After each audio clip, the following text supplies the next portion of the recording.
Саламатсызбы? Региондо Абалким автордук программасы. Атын өчкүр илдет дагы эле бизди аябай жатат. Күн сайын кыргыз элибиздин кайгысына кайгы кошуп, жүрөктү сыздаткан суук кабарлар күн-түн дебей социалдык тармактарда тарап, жүрөктүн үшүн алып бүтмөй болду.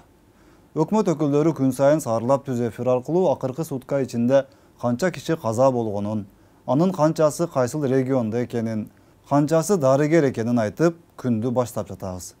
Кудайга жалынып, бул апаттан тезирээк кутулалы деп, жалбаруудан башка айла жоктой болуп турат. Өкмөт тарап болсо, ушунча убакыттан бери кетирген кемчиликтерин жөнгө салып кетүүнүн ордуна дагы эле жөндөмсүздүгүн көрсөтүү менен ора болуп жатканын айткандар көбөйгөндөн көбөйүп жатканы чындык. Муну эми кандай деп түшүнсө болот?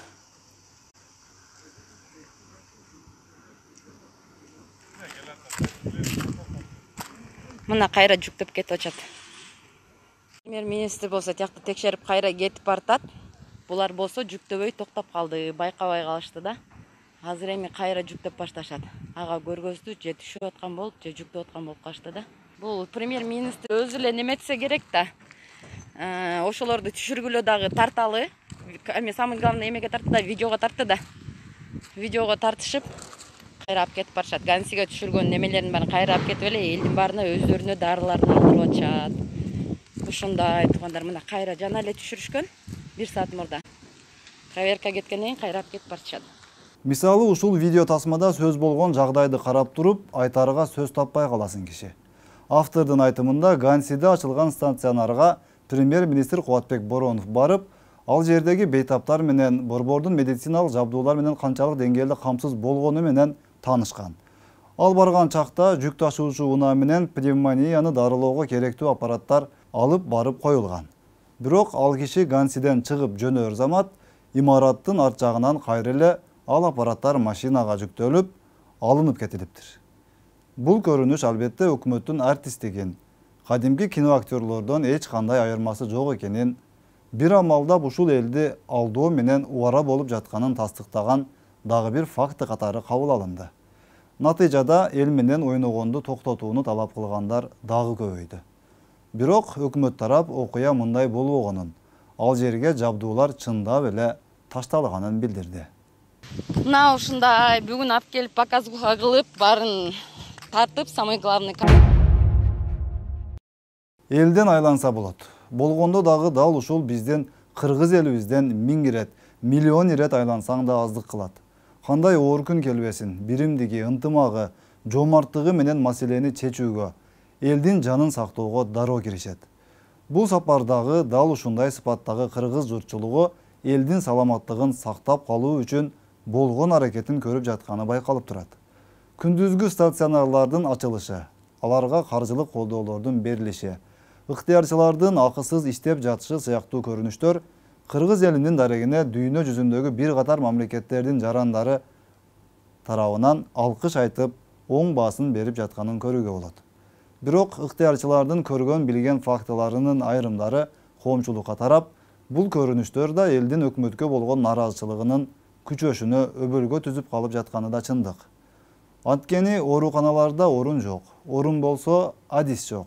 Адис болсо дары жок, дары болсо аппарат жок деген маселелер киши өлүмүнө алып келип жатканы өкүнүштүү. Мне сейчас вообще пофиг, пусть какой-нибудь депутат реанимации откроет, я за него буду топить и голосовать, у нас просто мест не хватает. И так люди умирают каждый день, тупо его. Алты адам кармап турат, пожалуйста, десем да, албай койду. Пожалуйста, подключите к аппарату. Сейчас подушки приедут. Обещаю, я его заберу до этого башкачака. Неважно, пока подключите сайт Турлача, он задыхается. Понимаете, мы потеряли время. Тупое правительство. Ни хера нет. Мест не хватает. Реанимация қазір алып кетсем, мы бы его спасли, понимаете? Мы едем, я его успокаиваю, он говорит, я сейчас умру. Передай кызыма, что я ее люблю.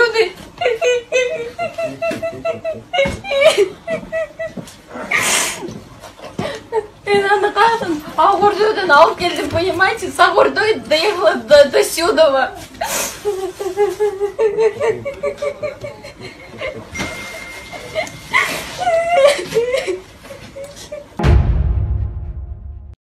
Ыктыярчылардын арасынан каза болуп калган окуялар болсо, бул маселени ого бетер курчушуна алып келүүдө. 21 жаштагы студент кыздын өлүмү элге, кыргыз элиме, сиз менен бизге жардам беремин деп каза болуп калганы не деген кайгы жана не деген абал. Ошондо иш жүзүндө алганда бул көзгө көрүнбөгөн душмандар менен алышууда кайра эле катардагы эл, кайра эле карапайым журт өзү жекеме жеке калып жаткан жокпу. Баягы сырттан келген миллиондогон долларлардын тег жайы кайда? Ошол кездеги министр, өкмөт башчылар жооп береби?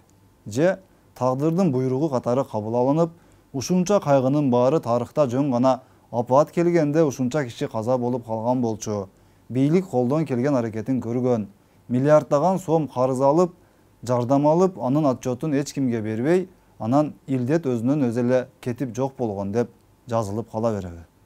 Күнөөнүн баары элдин өзүнө коюлуп, тарых тетири жазмага айланып калбайбы деп, жакындарын жоготуп, жаны кашайып турган адамдардын үнүн угар мезгил келип, адилеттүү баа берилип, айыптууларга аеосуз чаралар көрүлүп, тарых туура багытта жазылабы, аны эми убакыт көрсөтөт. Кандай болгон күндө да сиз азыр ушул видеону көрүп турган болсоңуз, демек сизде азырынча өзүңүздү жана үй бүлөңүздү сактаганга аракет кылууга толук мүмкүнчүлүгүңүз бар экен. Сак болуңуз, оорубаңыз, саламатта калыңыз.